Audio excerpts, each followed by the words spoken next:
कैलाश विजयवर्गीय का इस्तीफा मांग रहे हैं और मेयर का भी इस्तीफा मांग रहे हैं सर, क्या कहें? जाना कि नहीं जाना, किसी अगर ये कह दिया तुमसे कि यहाँ बैठ के तो काम हो जाएगा तो घर धड़े मत रहना।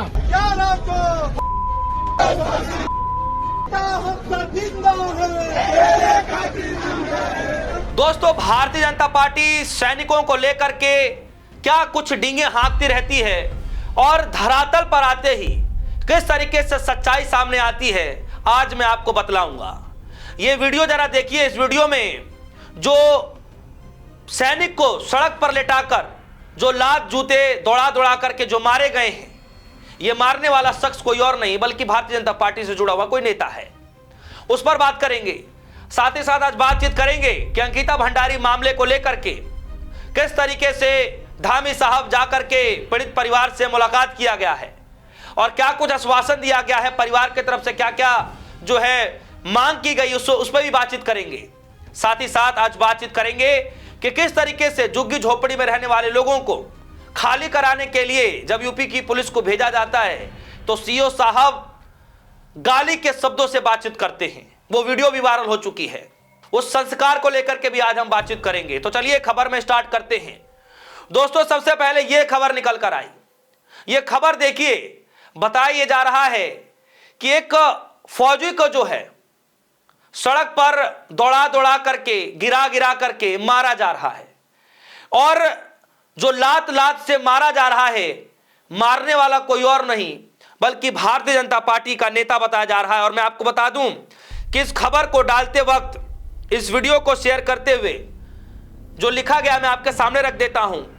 उत्तर प्रदेश कांग्रेस ने शेयर किया इस वीडियो को और लिखा है कि लखनऊ की सड़कों पर बीजेपी नेता चेतन बिष्ट महानगर संयोजक हैं और पूर्व मंडल अध्यक्ष केपी सिंह ने मिलकर एक पूर्व सैनिक पूरन सिंह अधिकारी को लातों से रौंद डाला है। यहां पर भारतीय जनता पार्टी का एक नेता नहीं बल्कि दो नेता हैं और दोनों नेताओं ने पूर्व सैनिक को लातों से पीटते हुए नजर आ रहे हैं। यह वीडियो मतलब आप साफ तौर पर देख सकते हैं। ब्लर करना मजबूरी है, दिखा नहीं सकते। सोचिए इतनी घृणित मानसिकता किसी के अंदर कैसे आ सकती है। सोचिए सैनिकों को लेकर क्या कुछ कहा जाता है। सैनिक हमारे देश की रक्षा करते हैं और सोचिए पूर्व सैनिकों के साथ सड़क पर दौड़ा करके मारा जा रहा है, लातों से रौंदा जा रहा है। और रौंदने वाला कोई सड़क छाप गुंडा नहीं, रौंदने वाले भारतीय जनता पार्टी के ही नेता हैं। और एक व्यक्ति है महानगर संयोजक और दूसरा है पूर्व मंडल अध्यक्ष केपी सिंह। आगे लिखा गया है, क्या यही है आपका राष्ट्रवाद? वर्दी का सम्मान तो दूर, इन नेताओं ने इंसानियत को भी शर्मसार कर दिया है। जनता देख रही है कि कैसे सत्ता का अहंकार आम आदमी और देश की सेवा करने वाले फौजियों पर बरस रही है। कुर्सी रोड की यह गुंडागर्दी साबित करती है कि सत्ता के संरक्षण में कानून का डर खत्म हो चुका है। तो क्या यह मान लिया जाए कि योगी आदित्यनाथ जी जो बार बार कहा करते हैं कि अपराधी थरथर कांपते हैं, कोई काम करने से पहले आदमी 100 बार सोचता है, क्या यह नियम कानून क्या भारतीय जनता पार्टी के नेताओं के ऊपर लागू नहीं होते हैं? क्या संविधान के अंदर भारतीय जनता पार्टी को सदस्यता बन जाए, कोई नेता बन जाए तो क्या उनके ऊपर कोई कानून लागू नहीं होता है क्या? तो सवाल यहां पर यह है कि राष्ट्रवाद को लेकर के इतना ढिंढोरा पीटा जाता है और सड़क पर इस तरीके से बेरहमी से लातों से रौंदा जा रहा है, तो फिर इसको आप क्या कहेंगे? एक पूर्व सैनिक का आप सम्मान नहीं कर सकते हैं और गुणगान राष्ट्रवाद को दिया जाता है।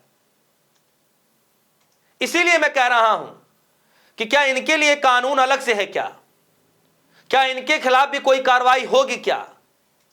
आखिर जनता के प्रतिनिधि हैं तो भाई जनता इनको जिस तरीके से चयन करती है, चुनती है, पार्टी जिस कदर रखती है, अगर यही नेता अगर इस तरीके से करेंगे तो आम लोगों के बीच में क्या मैसेज जाएगा? कार्रवाई क्या होगी, यह जानना बड़ा दिलचस्प होने वाला है कि भैया कार्रवाई क्या किया जाएगा। दूसरी तरफ ये जरा वीडियो देखिए। ये वीडियो बताई जा रही है हरदोई की, और हरदोई की बताई जा रही है और इसमें यह बताया जा रहा है कि किस तरीके से पुलिस प्रशासन हरदोई पहुंचता है और उसमें लोगों को जगह खाली कराने के लिए कहा जाता है, लेकिन ये शब्द कहते कहते सीओ साहब इतने भड़क जाते हैं कि उनके मुख से गाली निकल रही होती है। जी हां, गाली निकल रही होती है। सोचिए वहां बैठी महिलाएं, बच्चे, उनके ऊपर क्या प्रभाव पड़ रहा होगा। क्या सरकार ने आपको इसलिए चुन करके भेजा है? क्या जो है सरकार ने इसलिए आपको यह काम दिया है कि आप जनता को जाकर के इतनी बेरहमी से आप गाली बकेंगे, सुनाएंगे उनको इस तरीके से? आपका काम है कि कानून को देखरेख करते हुए जो आपको काम दिया गया है, जो आपको कार्यभार संभालने के लिए दिया गया है, उसको आप अच्छे से निभान करें। लिखा गया है, राहुल सैनी कह रहे हैं कि किसी डैश, मैं उस शब्द का जिक्र नहीं कर सकता, ने कह दिया कि तुमसे कि धरना देने से काम हो जाएगा, तो गलतफहमी मत रहना। ये सीओ सत्येंद्र सिंह हैं, हरदोई जनपद में तैनात हैं। डीएम के निर्देश पर दल बल के साथ अवैध कब्जा हटाने के लिए गए महिलाएं विरोध करने लगी तो साहब ने भद्दी भद्दी गालियां देकर सम्मान कर दिया। आरोप है कि सीओ साहब ने दबंगई दिखाते हुए महिलाओं को धमकाया और पत्रकारों को घटनास्थल से भगा दिया। यह आरोप लगाया गया है कि न सिर्फ धरना दे रही महिलाओं को लेकर के अभद्र भाषा का इस्तेमाल किया गया, बल्कि कवरेज कर रहे पत्रकारों को भी वहां से भगा दिया गया। यह आरोप लगाया गया और वीडियो में तो आप साफ तौर पर सुन ही रहे किस तरीके से महिलाओं के सामने, बच्चों के सामने अभद्र भाषा का इस्तेमाल किया जा रहा है, भद्दी भद्दी गालियां दी जा रही हैं। जाना कि नहीं जाना, किसी अगर ये कह दिया तुमसे कि यहाँ बैठ के तो काम हो जाएगा तो गलत फहमी मत रहना। ये हाल हो गया है। सोचिए जब पुलिस प्रशासन ही, इनके नेता ही जब इस तरीके से आम जनता के बीच में जाकर के, महिलाओं के सामने जाकर के, सड़क पर जाकर के जब इस तरीके से काम किया जाएगा तो फिर लोगों के अंदर क्या मैसेज जाएगा? सरकार, कानून व्यवस्था जनता के लिए बनाई जाती है और वही कानून व्यवस्था, वही सरकार के नुमाइंदे अगर आम नागरिकों के साथ ऐसा व्यवहार करने लगेंगे तो फिर जनता तो अपने आप को बहुत ठगा हुआ महसूस करेगी कि हमने किस वजह से चुन लिया, हमने क्या सोच के चुना था और हमारे साथ क्या कुछ हो रहा है। जरा इस खबर को देखिए। अंकिता भंडारी मामले को लेकर के किस तरीके से पूरे देश भर में, पूरे राज्य भर में आज तक विरोध प्रदर्शन किया जा रहा है। सबसे पहले आप ये विरोध की तस्वीरें देखिए। रात में फिर से कैंडल मार्च निकाला गया। पूरे प्रदेश भर में गुस्सा है, लोगों के अंदर गुस्सा है कि आखिर वीआईपी कौन है, क्यों नहीं उसका खुलासा किया जा रहा है। और दूसरी तरफ पुष्कर सिंह धामी जी ने बड़ा प्रेस कॉन्फ्रेंस किया, लिमिटेड सवालों के जवाब दिए और उसके बाद यह खबर निकल कर आई कि अंकिता भंडारी के पेरेंट्स से, यानी माता पिता से मुलाकात कर रहे थे और मुलाकात करने के बाद पुष्कर सिंह धामी जी ने यह फोटो शेयर किया। हालांकि मैं फोटो, चेहरा थोड़ा मैं ब्लर कर रहा हूं, लेकिन यह फोटो उन्होंने शेयर किया और सवाल यहां पर यह उठ रहा है कि 3 मांगे परिवार की तरफ से की गई है। मांगे यह भी की गई है कि लाख विरोध प्रदर्शन करने के बावजूद भी उस वीआईपी का नाम सामने क्यों नहीं आ रहा है, उसका नाम जल्द से जल्द उजागर किया जाए। दूसरी भी मांग यह बताई जा रही है कि जो वीआईपी है, जो इसमें अपराधी हैं, उसको सख्त से सख्त कार्रवाई किया जाए और कम से कम जो है उम्र कैद की सजा मिले। इसके साथ ही साथ और भी बहुत सारी चीजों पर जो है सहमति बनाई गई है, लेकिन सरकार आने वाले समय में क्या कुछ करती है तो आने वाला वक्त बताएगा। लेकिन ये जो लेटर है, ये लेटर किसी और की तरफ से नहीं बल्कि अंकिता भंडारी के पेरेंट्स की तरफ से लिखी गई है और इस लेटर में साफ सुथरा आप देखेंगे लिखा गया है कि इसमें थोड़ा सा आप जूम करके जब आप पढ़ेंगे तो इसमें लिखा गया है कि हत्यारों को उम्र कैद की सजा अतिरिक्त मुहैया कराई जाए और उनको दिया जाए, सजा दिया जाए, कड़ी से कड़ी सजा दिया जाए। साथ ही साथ वीआईपी की वजह से जो ये हुआ है उसको लेकर जो घटनाएं हुई हैं, वीआईपी का नाम उजागर होना चाहिए, इसमें पूछा गया है। और इसमें यह भी कहा गया है कि वीआईपी को पकड़ने के लिए सरकार को जो कार्रवाई करनी पड़े करे, सीबीआई से जांच करवाई जाए। यह सब कुछ इस लेटर में लिखा गया है। लेकिन सरकार क्या ये इन मांगों को, इन बातों को मान पाएगी, यह जानना बड़ा दिलचस्प है। लेकिन मामला दिन प्रतिदिन बढ़ता जा रहा है। खैर, जरा इस वीडियो को देखिए। यह वीडियो इंदौर से निकल कर आ रही है और इंदौर में यह पहली दफा नहीं हुई।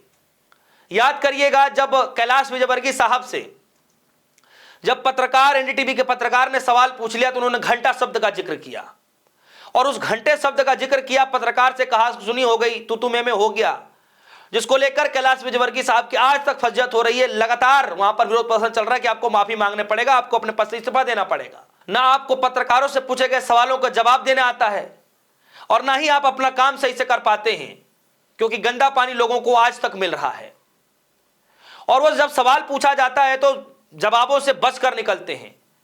और आज एक फिर से खबर निकल कर आई कि जैसे ही उनके एक नेता से, मंत्री से, उप मुख्यमंत्री से जब सवाल पूछा गया, जब पत्रकारों ने सवाल पूछा तो मंत्री साहब ने ये यूं सारी आईडी ऐसे फेंक दी, मतलब यूं उड़ा दी हवा में और फिर चलते बने। ये वीडियो आपके सामने चल रहा होगा, आप देख भी रहे होंगे। और ठीक इससे पहले भी एक मंत्री साहिबा ने सभी मीडिया कर्मियों की आईडियो को यूं फेंका और दौड़ती हुई चली गई। कोई सवाल नहीं, कोई जवाब नहीं, कोई कुछ नहीं। यह हाल हो गया है। तो दोस्तों, एक वक्त रहा करता था जब लोग नैतिकता के आधार पर इस्तीफा भी दिया करते थे। कई सारे ऐसे एग्जाम्पल्स हैं जो सत्ता में रहने वाले लोग रहा करते थे और उनसे कुछ गड़बड़ियां हो जाती थी, नहीं भी होती थी, लेकिन अगर उनका दायित्व होता था कि हाँ मैं इसका मालिक हूं, मेरे सब देखरेख में हो रहा है और गलती हो गई तो मुझे इस्तीफा दे देना चाहिए, तो कई लोग इस्तीफा भी दिया करते थे। लेकिन आज के हालात में, आज की सरकार में कोई एक ऐसा खबर बता दीजिए कि रेल हादसा हो जाए और रेल मंत्री साहब इस्तीफा दे दें, प्लेन हादसा हो जाए और मंत्री साहब इस्तीफा दे दें, रोड एक्सीडेंट हो जाए और बहुत सारी चीजें हो जाए, सड़क टूट रही है, सब कुछ हो जा रहा है, सड़क टूट जा रही है, फ्लाईओवर धंसते जा रहे हैं, मंत्री साहब इस्तीफा दे दें। लोग गंदे पानी पीने की वजह से मौत हो जा रही है लोगों की, लेकिन क्या मजाल के मंत्री साहब इस्तीफा दे दें। कोई इस्तीफा देने को तैयार नहीं है। आखिर ऐसा क्यों? ऐसा क्या हो गया कि लोग इस्तीफा देने को तैयार नहीं हो रहे हैं? क्या कुर्सी की लालच इतनी बड़ी हो चुकी है? दोस्तों, इन सभी खबरों को लेकर आपके मन में क्या कुछ चल रहा है, वीडियो कमेंट सेक्शन में जाइएगा, अपनी राय रखिएगा। फिलहाल के लिए दीजिए इजाजत। देखते रहिए न्यूज़। धन्यवाद।